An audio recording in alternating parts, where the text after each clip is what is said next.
During the lead-up to the 1998 World Cup, Reggae Boy's star player Walter Boyd, with the full backing of his fans, clashed repeatedly with coach Simoes. In the end, he went to the World Cup, but did not feature much. Do you think anybody won this clash of egos?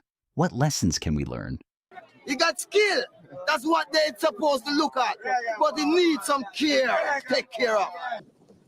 A good player is not only be a skillful player, but how you put your skill, your qualities in the all contests of the teams. I am not a Walter Boyd coach. I am the Reggae Boys coach. What have I done?